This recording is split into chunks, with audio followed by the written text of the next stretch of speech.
The White House on Monday defended the Biden administration's weekend military strikes against Iran-backed militia groups as several lawmakers in his own party questioned the commander-in-chief's war powers, the defense of the United States, and our interests as our domestic justification for these strikes.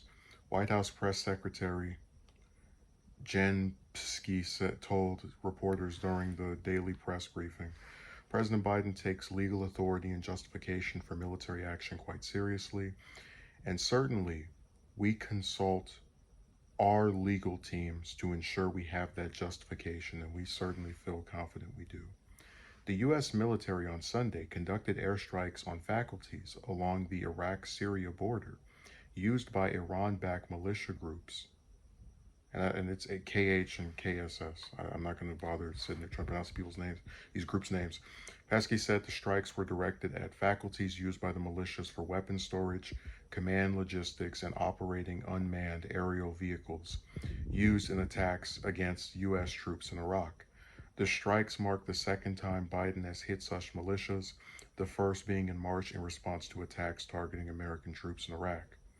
Maybe if we took American troops out of Iraq, we wouldn't be worried about being targeted there, but whatever. Let's just invade countries and then, when we get attacked, we're surprised. The attacks, most with rockets and some with drones, have been commonplace since Washington, under the Trump administration, ordered the drone strike attack that killed Iranian General Qasem Soleimani last year, further escalating tensions in the region. Democrats who are currently in the process of repealing several presidential war powers are concerned that the tit-for-tat between the United States and militias are hostilities that demand Biden ask Congress for approval to launch military action. The United States must always take decisive action to protect our personnel and interest against attacks. I will be seeking more information from the administration in the coming days regarding what specifically predicated these attacks, any immediate threats they believe they were acting against, and more details on the legal authority the administration relied upon. Senate Foreign Relations Committee Chairman Bob Menendez said in a statement earlier on Monday.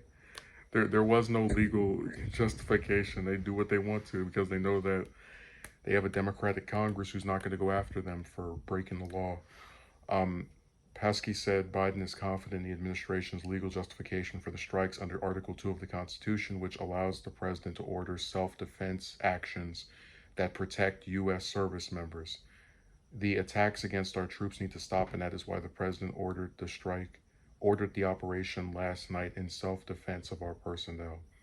She added that the White House completed a number of congressional member and staff notifications prior to taking action, and is continuing to brief members of Congress, and we're also in close touch with partners in the region.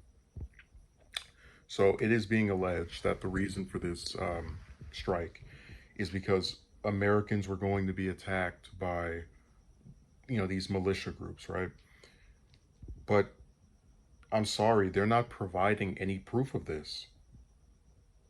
Like, I'm hearing about intel, I'm hearing about information, but what proof do they have that these militia groups were targeting the United States and were about to do something had it not been for the oh-so-righteous airstrikes from the sky? Defense of the United States and our interests. Yeah, I feel so safe that you bombed up a bunch of people in another country. That really helps me sleep well at night. Someone on Twitter actually took this, not this article, but the one that initially reported what happened yesterday, and they took a tweet from Biden that's dated June 22nd of 2019, and it says, "Trump's erratic, impulsive actions are the last thing we need as commander-in-chief. No president should order a military strike without fully understanding the consequences. We don't need another war in the Middle East, but Trump's action toward Iran only makes that more likely." Hey, how does that one phrase go? Same as it ever was.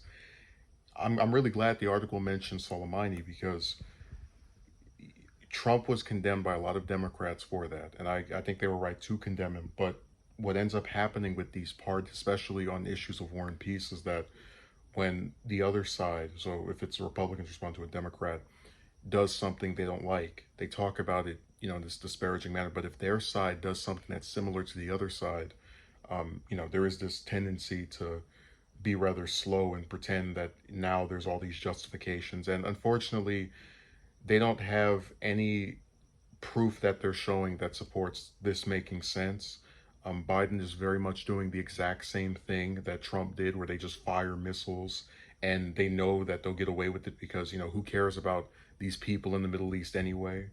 And it's just a really sad, continuous cycle that seems to never stop. So that's pretty much all I have to say about it. And her defense of this is terrible.